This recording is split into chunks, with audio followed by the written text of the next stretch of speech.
সোনা ব্যবসায়ী খুনে অভিযুক্ত রাজগঞ্জের বিডিও, তার বিরুদ্ধে আরো জোরালো তথ্য প্রমাণ পুলিশের হাতে। এবার 28 অক্টোবর রাতে সিসি ক্যামেরা ফুটেজ উদ্ধার। তাতে দেখা গিয়েছে নিউ টাউনের ফ্ল্যাট থেকে যাত্রাগাছির দিকে যাচ্ছে নীলবাতির গাড়ি। অনেকের প্রশ্ন, এই গাড়িতে নিয়ে গিয়েই কি ব্যবসায়ী দেহ ফেলা হয় যাত্রাগাছির খালপাড়ে?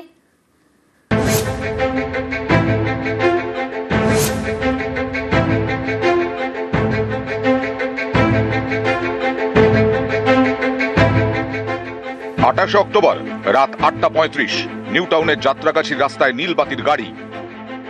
সিসি ক্যামেরার এই ফুটেজই এখন পুলিশের হাতে। 30 অক্টোবর রাতেই যাত্রাগাছির খালপাড় থেকে উদ্ধার হয় সোনা ব্যবসায়ী স্বপন কামিল্লার ক্ষতবিক্ষত দেহ। স্বপন কামিল্লা বাড়ি পশ্চিম মেদিনীপুরের দাঁতনে, সল্টলেকের দত্তাবাদে সোনার দোকান। অভিযোগ, গত 28 অক্টোবর এই সোনা ব্যবসায়ীকে অপহরণ করা হয়, নিয়ে যাওয়া হয় নিউ টাউনের বহুতলে। 30 অক্টোবর নিউ টাউনের যাত্রাগাছি থেকে ক্ষতবিক্ষত দেহ উদ্ধার হয়। এরপর 1 নভেম্বর জলপাইগুড়ি রাজগঞ্জের বিডিও প্রশান্ত বর্মনের বিরুদ্ধে খুনের অভিযোগ দায়ের করে নিহতের পরিবার। এই ঘটনার তদন্তে একাধিক জায়গার সিসি ক্যামেরা ফুটেজ উদ্ধার করেছে পুলিশ। তাতে দেখা গেছে 28 তারিখ রাতে নিউ টাউনের ফ্ল্যাট থেকে বেরোচ্ছে নীলবাতি লাগানো গাড়ি। নিউ টাউনের নতুন ব্রিজ হয়ে যাত্রাগাছি খালের কাছে পৌঁছয়। নিউ টাউন সেলফি ব্রিজ হয়ে একেবারে যাত্রাগাছি যাওয়ার যে রাস্তা, সেই রাস্তার উপরেই এই যে সিসি ক্যামেরা ফুটেজ, এই ক্যামেরা ফুটেজেই কিন্তু একেবারে ভিডিও যে গাড়িতে করে দেহ ফেলতে যাওয়া হয়েছিল, দেহ ফেলে পরবর্তী ক্ষেত্রে যে ফিরে আসে, এই যে গোটা ফুটেজ ইতিমধ্যেই পুলিশ সংগ্রহ করেছে। এই সেই সিসি ক্যামেরার ফুটেজ, যা দেখেই কিন্তু একেবারে দেহ যে একেবারে লোপাট করার চেষ্টা করা হয়েছিল এবং যাত্রাগাছি খালপাড়ে ফেলা হয়েছিল, গোটা বিষয়টি কিন্তু একেবারে প্রকাশ্যে আসে। নিউ টাউনের বহুতলের কাছে এক প্রত্যক্ষদর্শী দাবি করেছিলেন 28 অক্টোবর রাতে একজনকে বিডিওর গাড়িতে অচৈতন্য অবস্থায় তোলা হয়। একটা ছবি দেখাচ্ছি আপনাকে। এই যে ভদ্রলোক কি এসেছিলেন? হ্যাঁ, কবে এসেছিল? কদিন আগে চুরি করছিল, কি টাকা মারছিল, এখানে বুঝছিলি, আর লোক ভিতরে ছিল, আর গেট বন্ধ করে তারপর অজ্ঞান হয়েছিল মারা খায়। ডাক্তার দিয়েছে না, গাড়ি দিয়ে চলেছিল, আবার আসছিল। কাকে মারছিল? একটা লোককে। অনেকের প্রশ্ন, তাহলে কি বিডিওর গাড়িতে করে যাত্রাগাছি খালপাড়ে ফেলা হয় সোনা ব্যবসায়ীর দেহ? আগেই 28 অক্টোবর দুপুরের সিসি ক্যামেরা ফুটেজ হাতে পেয়েছে পুলিশ। সেখানে দেখা গেছে সল্টলেকের দত্তাবাদ থেকে নীলবাতি লাগানো একটি সাদা গাড়িতে তোলা হয় সোনা ব্যবসায়ী স্বপন কামিল্লাকে। সেখানে ছিল আরো একটি কালো গাড়ি। দুটি গাড়ি পৌঁছয় নিউ টাউনের বহুতলের সামনে। সাদা গাড়ি থেকে নামানো হয় সোনা ব্যবসায়ীকে। অভিযোগ, কলার ধরে তাকে বহুতলের ভেতর নিয়ে গিয়ে মারধর করা হয়। সেই সময় কালো গাড়ি থেকে নামেন বেশ কয়েকজন, তারাও ভেতরে ঢুকে যান। সিসি ক্যামেরার ফুটেজে আরো দেখা গেছে বহুতলের সামনে থামে 3টি বাইক। বাইকে যারা ছিলেন তারাও বহুতলের ভেতরে ঢোকেন। জানা গেছে 20 অক্টোবর এবং 29 অক্টোবরের বিমানবন্দরের সিসি ক্যামেরা ফুটেজেও হাতে পেয়েছে পুলিশ। সেখানে দেখা গেছে রাজগঞ্জের বিডিও প্রশান্ত বর্মনকে।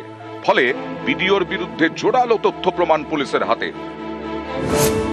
সোনা ব্যবসায়ী খুনের ঘটনায় চুরিতে অভিযুক্ত অশোক কর এবং 3 জন প্রত্যক্ষদর্শীকে জিজ্ঞাসাবাদ করেছে পুলিশ।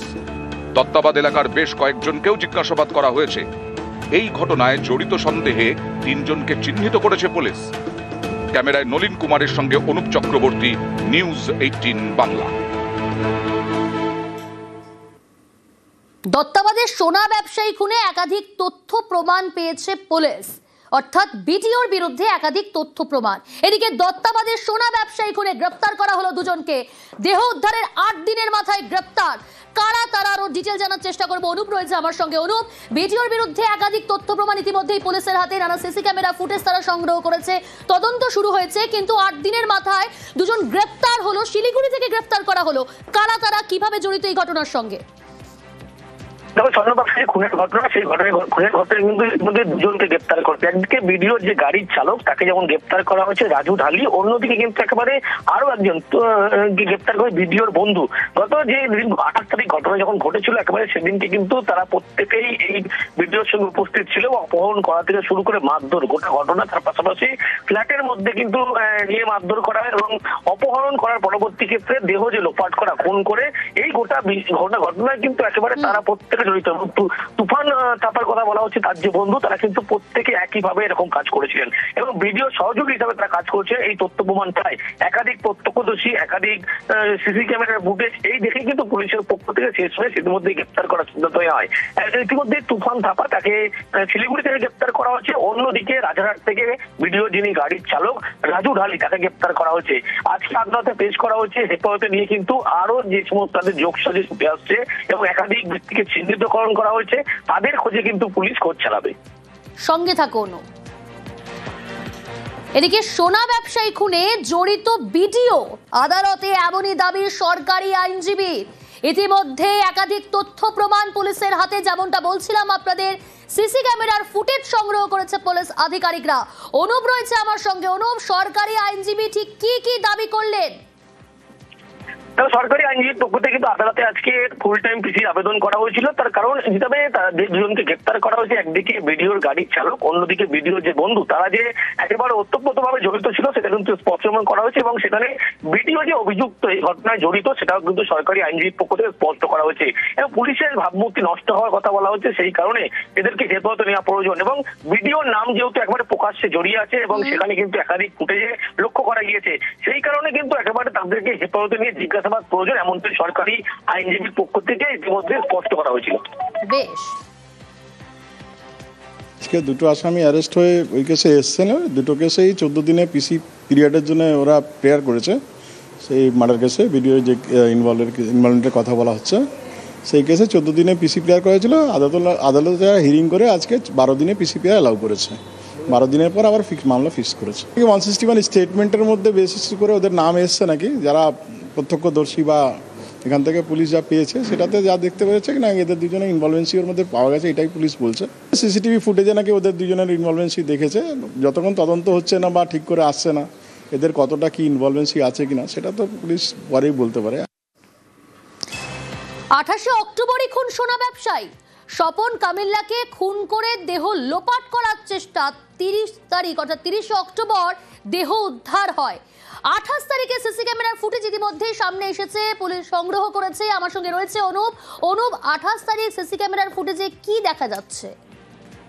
তো 28 তারিখে কিন্তু স্বর্ণ ব্যবসায়ী তাকে কিন্তু খুন করা হয়েছে, এমনটাই স্পষ্ট ইতিমধ্যে সিসি ক্যামেরা যে ফুটেজ, সেই ফুটেজ দেখে পুলিশ, তার কারণ সিসি ক্যামেরা ফুটেজে তাকে যে অপহরণ করার মুহূর্ত থেকে শুরু করে নিউ টাউনে তার যে ফ্ল্যাটে আনা, মারধর করার মুহূর্ত প্রথমে এবং সেখানে কলার ধরে ভিতরে নিয়ে যায়, গোটা ফুটেজ যেমন রয়েছে তার পাশাপাশি দেখা যাচ্ছে 1টা 20 নাগাদ তাকে এই ফ্ল্যাটে আনা হয়। পরবর্তী ক্ষেত্রে ফুটেজে লক্ষ্য করা যাচ্ছে 8টা 20 নাগাদ একেবারে, কিন্তু 8টা 15 নাগাদ এই সংজ্ঞায় যখন তিনি পড়েন সেই সময় থেকে অচেতন অবস্থায় চ্যাংদোলা করে রীতিমতো কিন্তু ভিডিওর গাড়িতে তোলা হচ্ছে।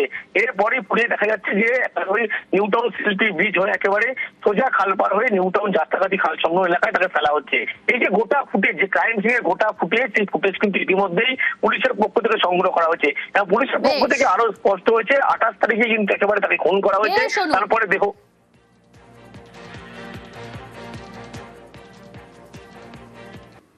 ফের বেপাত্তা রাজগঞ্জের ভিডিও। গতকাল তার মুখেই আমরা শুনলাম ষড়যন্ত্র, চক্রান্ত, নানান কথা, নানান মন্তব্য। আজ সকাল থেকে ফের বেপাত্তা মাটিগাড়ার বাড়িতে তালা বন্ধ। কোথায় কোথায় ভিডিও জানার চেষ্টা করব। বিশ্বজিৎ মিশ্র রয়েছে আমার সঙ্গে সরাসরি। বিশ্বজিৎ, গতকাল যে ষড়যন্ত্র চক্রান্ত বারবার করে বলছিল, আজ সকাল থেকে মাটিগাড়ার বাড়িতে তালা বন্ধ, বেপাত্তা ফের।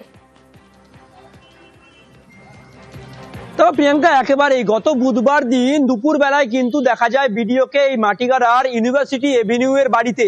তিনি কিন্তু সেই সময় একবারে মোবাইল চালাচ্ছিলেন। আর যখন নিউজ 18 বাংলা আমরা যখন পৌঁছাই তার বাড়ির গেটের সামনে, গেটে তালা ঝুলছিল ভিতর থেকে এবং তিনি আমাদেরকে দেখার পর একেবারে ঘরের মধ্যে গৃহবন্দী হন। আর সেখান থেকে একেবারে ক্রোধ সুরে তিনি বিভিন্নভাবে আমাদেরকে আঘাত করতে শুরু করেন। এমনকি তিনি বলতে শুরু করেন, কোর্টে দেখলে মজা পাবি, এ ধরনের হুমকি কিন্তু তার মুখ থেকে শোনা যায়। কিন্তু দেখা যায় সন্ধ্যার মধ্যে তিনি কিন্তু একবারে লাইট জ্বালিয়ে বেপাত্তা হন। তার ঘরের ভেতরে যে পুলিশ লেখা স্টিকার মোটর বাইক গাড়ি, সেটিও কিন্তু সেখান থেকে কার্যত উধাও হয়ে যায়। আর বুধবার থেকে আজ অবধি সেই বাড়ি কিন্তু পুরোপুরি তালা ঝুলছে। আসলে এই ভিডিও প্রশান্ত বর্মন গেলেন কোথায়, সে প্রশ্ন কিন্তু এখন উকিঝুঁকি খাচ্ছে এই ইউনিভার্সিটি এভিনিউর গলিতে। কারণ স্থানীয় বাসিন্দারা ক্যামেরার সামনে না বললেও এই বাড়িতে যে নীলবাতি লালবাতি গাড়ি আসতো সে কথা কিন্তু অনেকেই বলছেন, এবং বিভিন্নভাবে কিন্তু প্রশ্ন উঠতে শুরু করেছে যে শনিবার রবিবার দিন এই মাটিগাড়ার বাড়িতেই কিন্তু প্রশান্ত বর্মন আসতেন, আর এখানেই কিন্তু তিনি প্রায় দীর্ঘদিন ধরে আসতেন। কিন্তু দেখা যাচ্ছে যে এই ঘটনার ঘটা এবং অভিযোগ